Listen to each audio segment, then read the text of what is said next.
ಚೂನಪ್ಪನವರ ನೇತೃತ್ವದ ರಾಜ್ಯ ರೈತ ಸಂಘದ ಸಾಗರ ತಾಲೂಕಿನ ಉಚ್ಚಾಟನೆಯ ಹೊಸ ನೀತಿ ಆರಂಭವಾಗಿದ್ದು, ರೈತ ಸಂಘದಲ್ಲಿ ಉಚ್ಚಾಟನೆಯಂತಹ ಹುಚ್ಚಾಟ ಹಾಸ್ಯಾಸ್ಪದದ ಸಂಗತಿಯಾಗಿದೆ ಎಂದು ರೈತ ಮುಖಂಡ ಜಿನೇಶ್ ಕುಮಾರ್ ರವರು ಹೇಳಿದರು.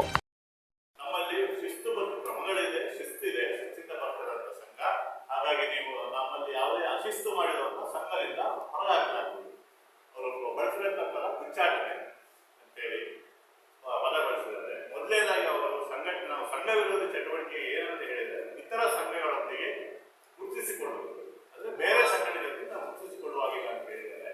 ಅದಕ್ಕೊಂದು ಉದಾಹರಣೆ ಹೇಳ್ತಾ ಇದ್ದೀನಿ.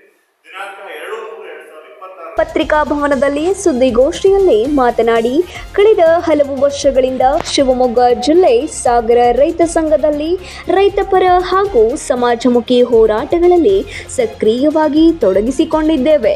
ಮೊನ್ನೆ ತೀನಾ ಶ್ರೀನಿವಾಸ್ ನೇತೃತ್ವದಲ್ಲಿ ಮಲೆನಾಡು ರೈತ ಹೋರಾಟ ಸಂಘಟನೆಯಿಂದ ಶರಾವತಿ ಮುಳುಗಡೆ ರೈತರ ಸಮಸ್ಯೆ ಕುರಿತು ಸಿಗಂದೂರು ಸೇತುವೆ ಸಮೀಪ ರಸ್ತೆ ತಡೆ ಪ್ರತಿಭಟನೆಗೆ ನಾವುಗಳು ಪಾಲ್ಗೊಂಡಿದ್ದರಿಂದ ನಮ್ಮನ್ನು ರೈತ ಸಂಘದ ಚೂನಪ್ಪನವರ ಬಣದಿಂದ ಉಚ್ಚಾಟಿಸಿರುವುದು ಯಾವ ನ್ಯಾಯ ಎಂದು ಪ್ರಶ್ನಿಸಿದರು.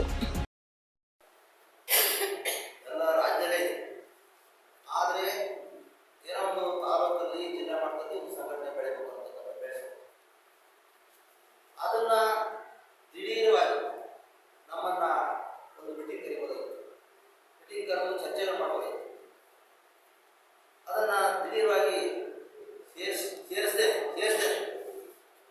ಇವರನ್ನ ಉಚ್ಚಾಟನೆ ಮಾಡೋದು ನಾವು ಸಾಗರದ ಚೂನಪ್ಪ ಪೂಜಾರಿ ಅವರ ರೈತ ಸಂಘದ ಸದಸ್ಯತ್ವಕ್ಕೆ ಕಳೆದ ವರ್ಷ ನವೆಂಬರ್ನಲ್ಲಿಯೇ ರಾಜೀನಾಮೆ ನೀಡಿದ್ದೇವೆ. ಆದರೂ 4 ತಿಂಗಳ ನಂತರ ಉದ್ದೇಶಪೂರ್ವಕವಾಗಿ ನಮ್ಮ ಘನತೆಗೆ ಧಕ್ಕೆ ತರುವ ಉದ್ದೇಶದಿಂದ ಉಚ್ಚಾಟನೆಯ ಅಸ್ತ್ರ ಪ್ರಯೋಗಿಸಿದ್ದಾರೆ. ತಕ್ಷಣ ರಾಜ್ಯಾಧ್ಯಕ್ಷರಾದ ಚೂನಪ್ಪ ಪೂಜಾರಿ ಅವರು ಕ್ರಮ ವಹಿಸಿ ಉಚ್ಚಾಟನೆಯ ವಿರುದ್ಧ ಕ್ಷಮೆಯಾಚಿಸುವಂತೆ ಸೂಚಿಸಲಿ ಎಂದು ಆಗ್ರಹಿಸಿದರು. ಸುದ್ದಿಗೋಷ್ಠಿಯಲ್ಲಿ ಕುಮಾರ್ ಗೌಡರ್, ಕಿರಣ್ ವಡ್ನಾಳ್, ಚಂದ್ರಶೇಖರ್ ರವರು ಉಪಸ್ಥಿತರಿದ್ದರು. ರವಿ 9 ಲೈವ್ ನ್ಯೂಸ್ ಸಾಗರ.